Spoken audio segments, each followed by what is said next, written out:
Hey, what's up, ladies and gentlemen, and welcome back to another HD broadcast. Happy holidays to everybody out there who's celebrating the Christmas spirit and, of course, New Year's. I hope you guys all have a safe and happy month. And I'm actually going out to snowboarding at the mountains, obviously, tomorrow in about 5 or 6 hours. So I thought before I left, I would go ahead and bring you guys some videos of Starcraft 2. And hope you guys enjoyed this. So I'll see you guys in the mountains. I'll try to make a video if I can. I don't know if I'm going to be able to make a video while I'm snowboarding. I'm not that good, and I'm pretty much going to fall in the snow like 20 million times, and I might lose my camera. So anyways, we'll see what happens. But I hope you guys enjoyed this broadcast, because we have a game between two Terrans here, but it's not just any two Terrans. First of all, let me go ahead and introduce the red Terran down here in the bottom left-hand corner. The account he's using is Ares, but this is actually a retired Korean professional Brood War pro gamer called Park Si-jo, also known as forGG. You guys might remember forGG. If you guys followed the Brood War scene very closely back in the days, you guys know that I used to cast Brood War quite a bit. forGG gained notoriety because he was able to defeat Jaedong and then subsequently Flash. I think it was Flash and then subsequently Jaedong in the finals of the Arena MSL in 2008, and he got first place for that. Ever since then, he hasn't really gotten first place in any major tournament, but, you know, he went down in the history books as one of the most fearsome Terrans ever since that year, and he's always been a solid player since then. He hasn't actually gotten a first place like I said, but he's been a very, very solid player. And then last year, around this time, he actually announced his retirement. So he retired from Brood War, stopped playing entirely, but little did people know that in the background, he was actually playing StarCraft 2. And you guys might recall the little Kespa drama that was going on between Kespa and Blizzard for a while. Kespa banned their play. Well, look at this. We have an SCV attacking forGG's SCV here, who's gone for a command center first. But you guys remember that Kespa was banning Korean players from playing StarCraft 2 if they were under contract. And I think that might be one of the reasons why forGG decided, you know what, screw that. I'm not going to, follow that contract. I'm just going to quit Brood War and practice StarCraft 2 in my free time. And now, all of a sudden, there's been this phenomenon in the last month or so where forGG has started streaming and posting, replays of himself online, and this is one of those replays, and he has been tearing it up lately. I think currently he qualified for Code A, and he's been just playing tremendously well. He's actually using the account name Finn, interestingly enough, which I think is dumb. I love the name forGG, so that's forGG. He's the red Terran in the bottom left, and we have a bunker rush coming out here from his opponent, who is none other than oGs.Top. And oGs.Top, of course, a former Code A GSL champion and also a Code S player. He also, wow, he's actually going to force the command center to lift off. oGs.Top also playing against I am MVP in one of the grand finals in the GSL and losing to him in the Code S grand final. So you guys know oGs.Top. He's a very solid player. And his Terran win rate, I believe, is something like 52%. Let me go ahead and pull that up for you guys. It is exactly 56%. So he has a 56% win rate in Terran versus Terran. And as you guys all know, I'm trying to pull you guys stats every single time I cast now, because I think those are pretty relevant now that the scene has been established. But forGG, of course, doesn't really have that many stats. But for what it amounts to, his Terran versus Terran win rate in Brood War was 48%.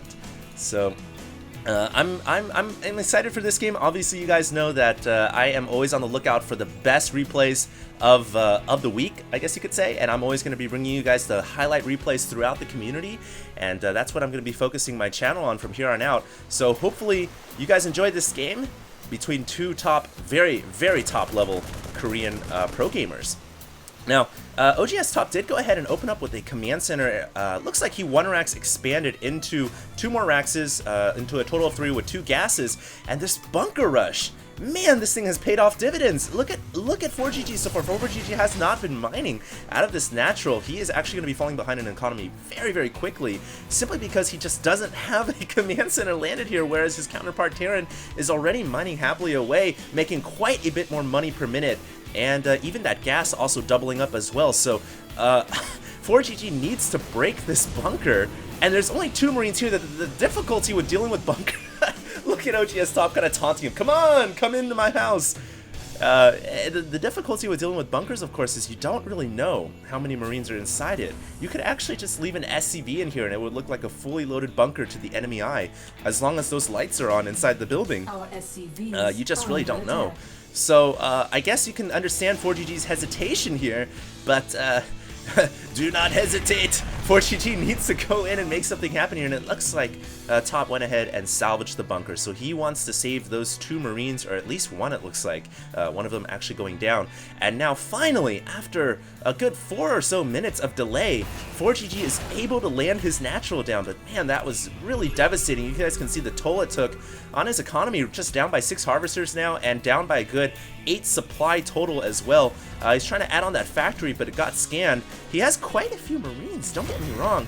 And Terran versus Terran nowadays, really interesting dynamics in TVT are kind of going on, and it's always been the most dynamic mirror matchup, don't get me wrong.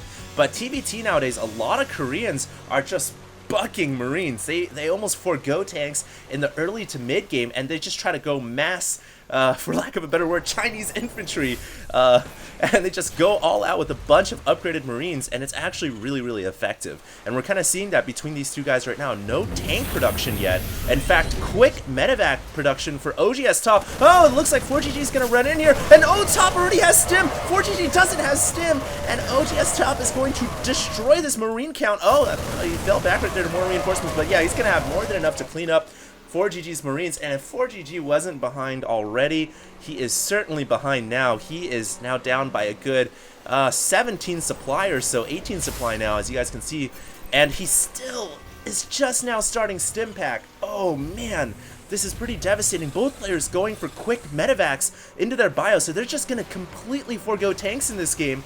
Kind of the new Korean style, but at the end of the day, in Terran versus Terran, I'm still a big proponent of eventually going into tank mode. It's just inevitable because tanks provide so much artillery support, so much of your backbone revolves around siege tanks in a Terran game. Eventually, you're going to need to make that transition into tanks, but in the early to mid game, around from here to maybe 14-15 minutes, you might just see all Marines in today's Terran versus Terran, and you know, the top pro gamers can rock it because they've got such good micro, because they know how to utilize the mobility of Marines against the lack of mobility provided by siege tanks. So, looks like oGs.Top here is going to go ahead and prepare for a little bit of medevac harass, and it is going to go ahead and take the shortcut right into the main. Is there any anti-air up? It looks like, wow, forGG, great game sense, gets a missile turret up on the bottom right hand corner of his main, and the medevac has a trajectory headed right into the missile turret. This could be bad for the medevac. The medevac's starting to take damage on the hole, and oGs.Top not paying attention. He's going to lose the medevac and 8 Marines. Wow, that is a huge blow. And oGs.Top, while he was ahead before, oh, he tried to attack the bunker, and a clutch repair right there from forGG. So you guys can see Top's strategy right there, to drop the main and attack the front at the same time, hoping that forGG's forces were split apart, but forGG was all over that. Clutch timing and reaction on the repair, and you know, the missile turret is just extraordinary game sense. And just like that, mirror matchups can be so volatile. You know, you guys can see now forGG has caught up that quickly, 99 under 102, but now siege tanks are beginning to roll out. So both players have finally decided, you know what, probably don't want to get too volatile. Let's go ahead and stabilize this matchup a little bit and get the siege tanks ready to roll out. And we can see that forGG, let's take a look at the tank counts right now. We have 1 tank for forGG, 2 tanks for oGs.Top, and tanks coming out 2 at a time for Top as well. It looks like forGG is also making them 2 at a time, so they are getting about the same amount of tank production here, and we are going to probably go into a trench warfare, World War I style, and this is the one thing I really like about TVTs. I haven't casted one in a while, so I thought I'd pull this out. TVTs just have awesome trench warfare mechanics. You guys can see it's going to start to set up right here, but Top has the high ground advantage, and this is a big advantage too, because if you try to run up that ramp, now there are medevacs, they can kind of spot the high ground, but just the fact that they're on the high ground and they're isolated makes it so these siege tanks are so much more powerful than the ones that forGG has, and forGG is going to try to circumvent the tank placement by going around the top here. A comsat goes down to reveal the location of Top's forces. Top realizes that comsat is going down, and he has a Marine on the Zelnaga tower. He sees the impending flank. He re-sieges his forces, but now oGs.Top is stranded. It looks like forGG's plan here is to cut off the reinforcements. He has now cut off effectively the reinforcements from oGs.Top, but also forGG's got to be careful about a potential flank, and oh no, it looks like he's going to get pincered in from both sides. This could be bad for forGG. His forces are out of position. He unsieges. He realizes the folly of his mistake, and now look at this. He's stimming up. Look at oGs.Top. He's going to take the 2 tanks in the back as well, and no, forGG, the retired Korean pro gamer from Brood War, is going to get annihilated here. So he loses almost everything. Can he save the medevacs? At least one small victory out of that terrible defeat. And what is that? I didn't know there was a Zerg in this game. Okay. Maybe that was like an infested limb from a Terran or something. But forGG gets out of there with 4 medevacs out of his entire army. And look at how drastically far behind he's fallen now. 30 or so supply. And that cannot be good. oGs.Top now grabbing the 3rd. Production really starting to ramp up. Top is known to be an extremely solid macro player, guys. He's sort of like the I Love Oov of this generation. I Love Oov, of course, a retired pro gamer who I believe coaches for SK21. Just a solid player because Top knows how to macro out of disadvantages. Right now, though, he's got an advantage, so he doesn't even need to rely on his solid backbone macro to get him out of sticky situations as we've seen before. forGG is relatively an unknown for me and a lot of people in the community. We really don't know what he's capable of. He's got this kind of nice little tank line set up, but oh my goodness, look at forGG. He's letting his natural get sieged up in the sweet spot by oGs.Top. Top tries to get the medevac in there, but the missile turret repels the medevac, and now some Marines are inside the main as well, forcing the lift off of this orbital command at the natural. And let's take a look at the income tap right now. How many harvesters have gone down? Only 3, so nothing too terrible. It looks like forGG should be able to reestablish the location here. Oh my god, he's actually going to, he stemmed up everything right there, looking like he wanted to go ahead and attack headlong into this entrenched location, but now he's changing his mind, gonna send all of his stemmed up Marines. Speedy Gonzalez is over to the right side of the map. I'm not quite sure where he's going with his forces, and wow, he has sieged up all his tanks right here, and you know what he might be doing here? Is possibly a base trade. He's sending his Marines all the way over to the right and letting his tanks be the backbone as a defensive posture so he cannot be attacked. But now he realizes, hey, forces are moving out and his Marines could get clamped down from the left and right side. He's got to get those Marines out of there. The medevacs are going to go down. 1 medevac could potentially go down. Both of them going down right there, and 2 making it out alive, and siege the rest of the tanks on the high ground.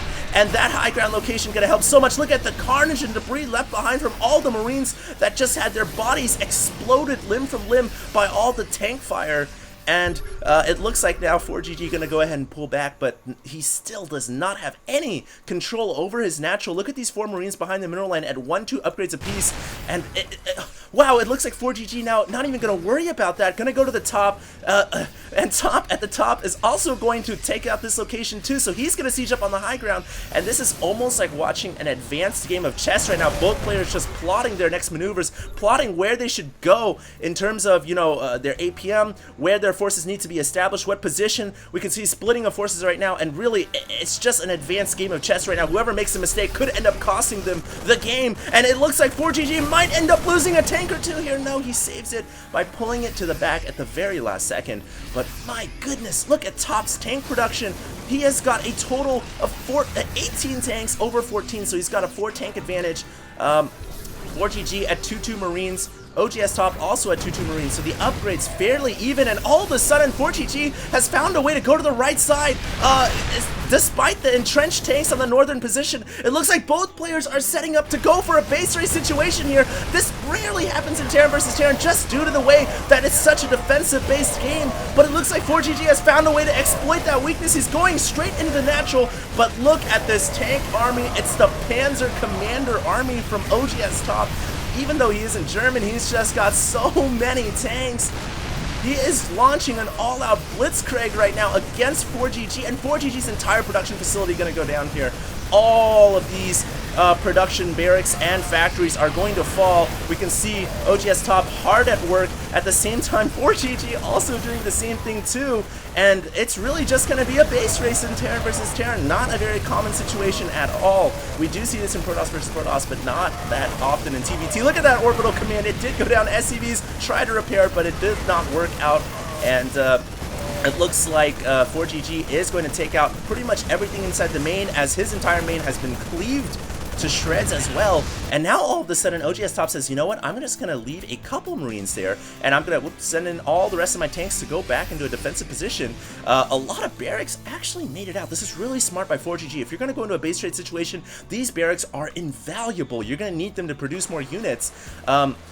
Was Top able to save anything? We can see a couple of floating buildings, just an orbital command or two, and oh, he's making a starport with Tech Lab, so he's going to go right into Cloak Banshees. That would be really, really smart right now, considering the lack of orbital commands that are landed down. And oh no, forGG is going to lose some of his tanks as well. This could not be good for him. He's got to keep his tank count up.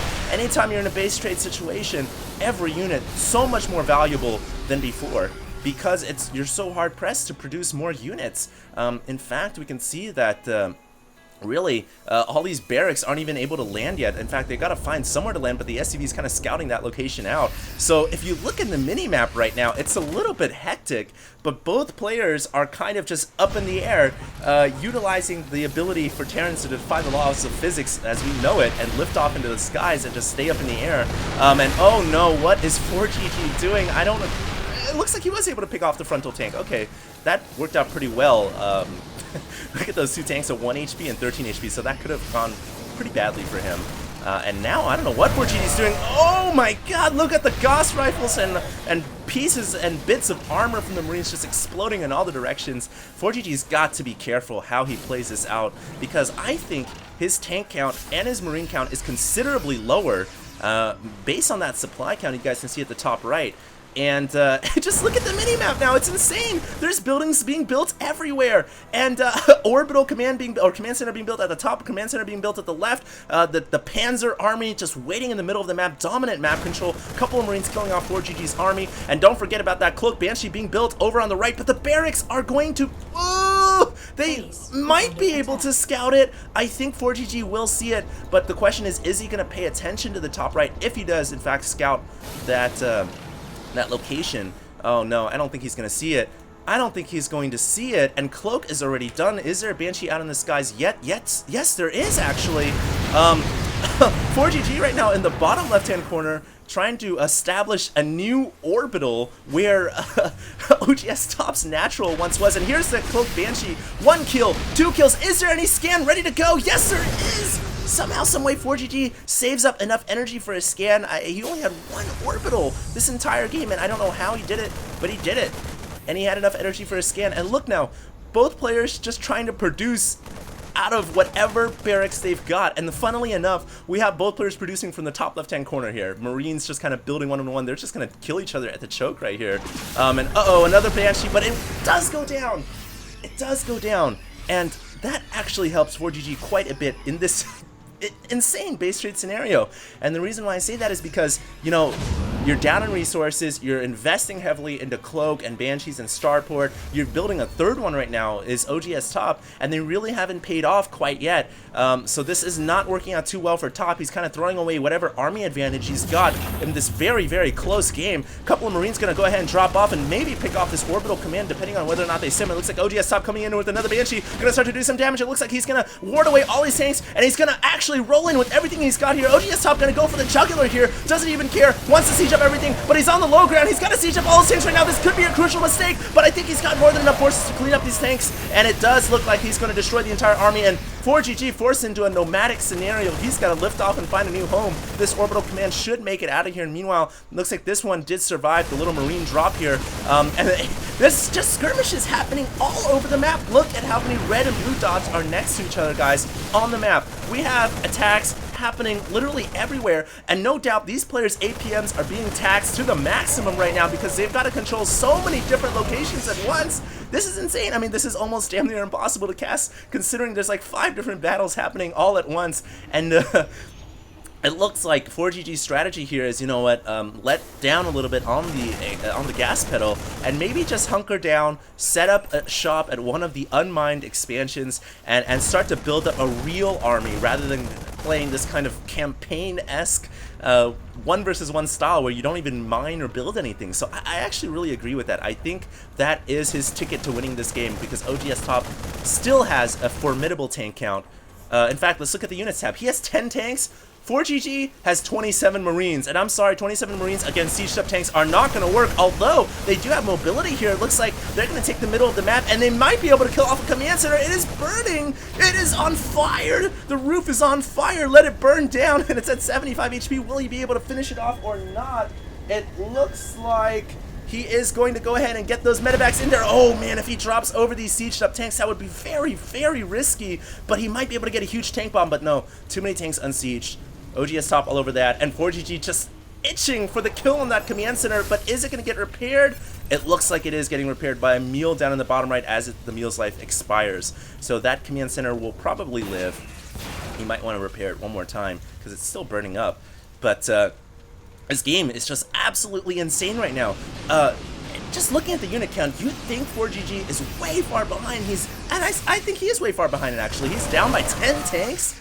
I'm sorry, but 10 tanks, that's a critical number. And not only that, forGG is establishing a mining location. oGs.Top is like a nomad right now. He has barely a semblance of a mining base. This is actually worse than what you start out with in the game of Starcraft 2. You actually start out with 6 workers. He's got 2, and 2 that expire over time. So he's still kind of floating his buildings up in the air, trying to figure out what to do here. Obviously, this is an unassaultable location. Top has, sieged up half of his tanks and left the other half unsieged, so it's very difficult for him to do a marine bomb. Oh, that's cute. A barracks scouting a medevac.